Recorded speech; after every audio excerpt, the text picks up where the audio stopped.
Growth. People love a leader who has an idea of where a company is and where a company is going. All right, so you ever get a feeling that you go to work every single day and you're doing the same thing that you did the day before, the week before, the last year? It's like the movie Groundhog Day. You know, every day was sort of a repeat of the last. Too many businesses are like that. If we make a mistake, we need to have a solution to that mistake. We need to if you're going to make a mistake, make a new mistake. Don't make the same mistake twice, 2, 3 times. How many times does that happen? I mean, really, if you're honest with yourself, how many times do you make a mistake, you have a problem with a build, and guess what? You do the same thing on the next new construction house, or the next thing on the renovation. So growing as a leader, growing as a company, you cannot expand your market share, you cannot expand your profits, you cannot expand your leadership role unless you're growing. In this world, you're growing or you're dying. You're not staying the same. If you have 5 employees, you're not staying the same in 5 years if you still have 5 employees, right? Because inflation. You have things cost more, gas costs more, lumber costs more, everything costs more. So if you have 5 employees, and you're building 20 houses a year, you're not staying the same. What you have there is you have lower profits, right? Because things cost more, you're still building the same amount of houses, you have the same markup, you have the same team, vehicles are wearing out, you're having to replace them. You're not staying the same. So you're growing or you're dying. You're growing in your business or you're shrinking your business. And what I found in my line of work, we were talking about diversification earlier today.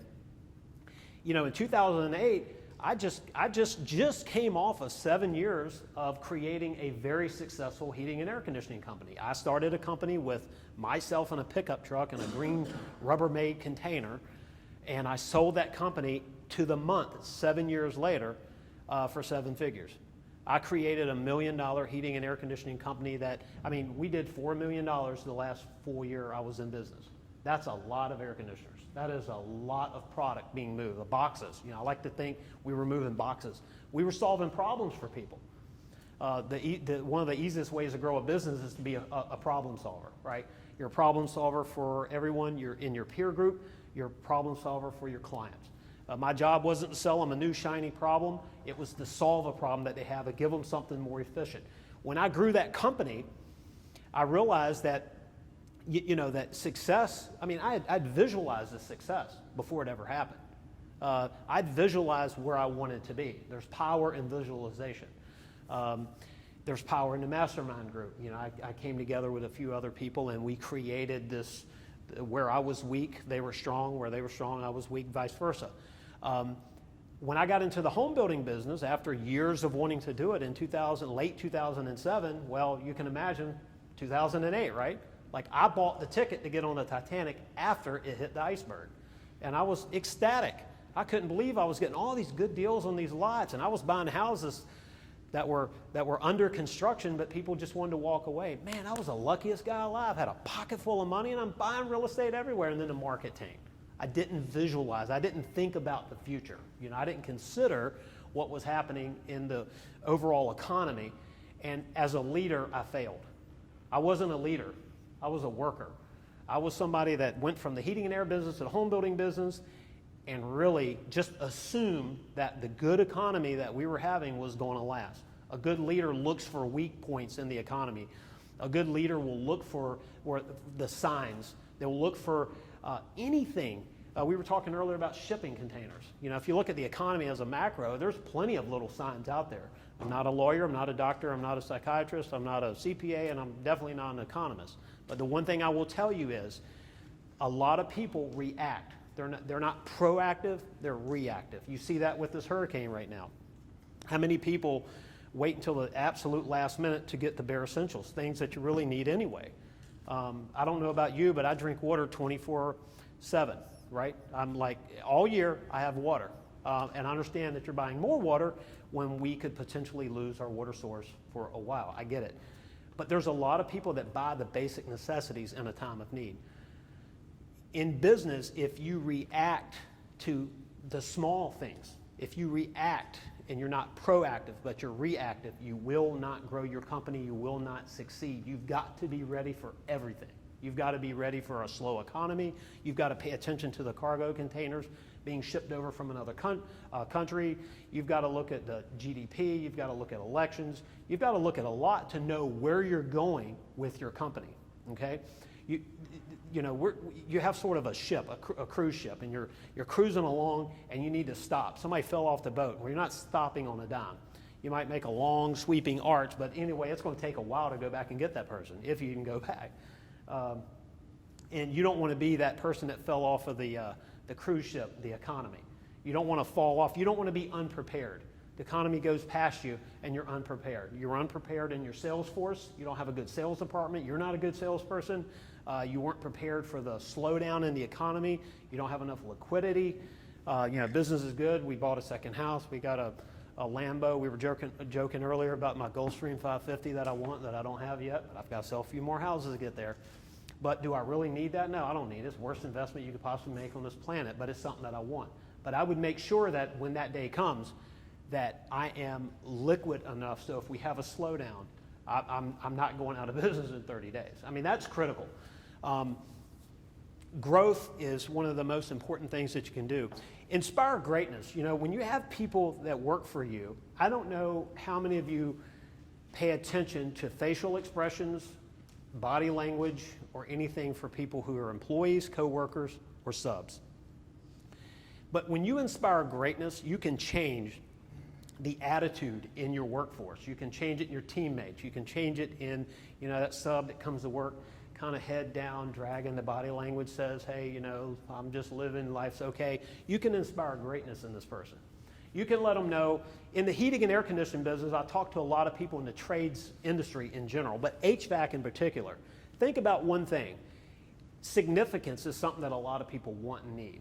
When you're inspiring greatness, you're inspiring significance into someone's life.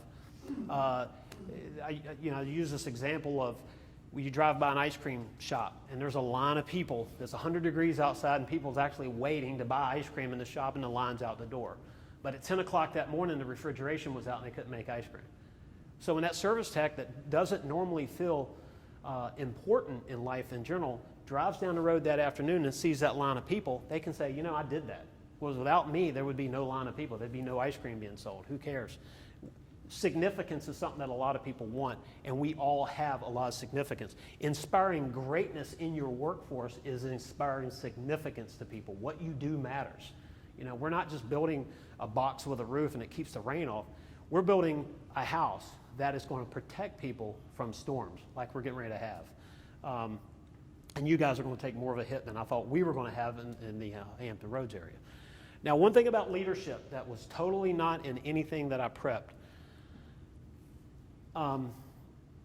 your fellow citizens in North Carolina are going to be depending on you greatly. Now, I hope I don't say anything out of line here, but I mean this from my heart.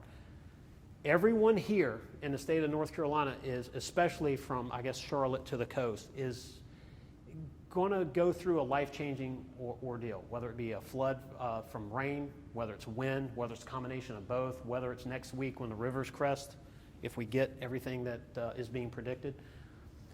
Your job is not just to lead your company and your subcontractors and your employees.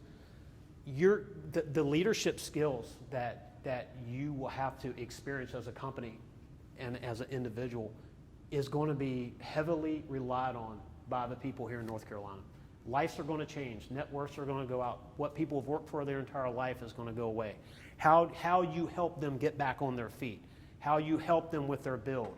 How you help them with giving them the peace of mind that, you know what, I'm there for you. I'm going to help you out. I'm going to put the right trades together. We're going to make this thing happen. That's important. I lived through it during Hurricane Isabel. Nothing against what, compared to what could happen. It hasn't happened yet, and let's pray that it doesn't.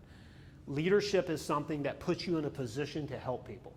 And when you help someone, when you solve a problem, you have to make money doing it. You don't like to think about profits in a time of need. The fact is, if you don't make money, you're not here to help anybody anyway, right? I mean, that's just reality.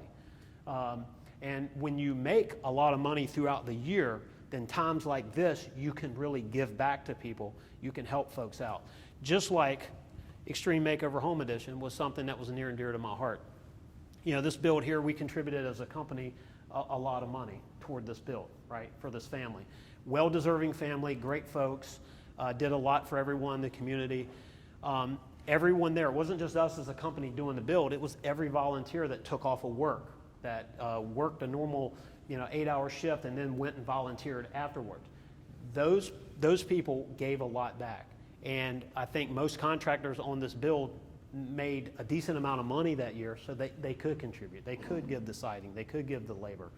And so in a time like this, leadership results in being able to help your neighbors, right? Because if you're an effective leader, you have an effective company, you're making money, you have money to give back. And you get when you give. I will tell you that as it's the honest truth.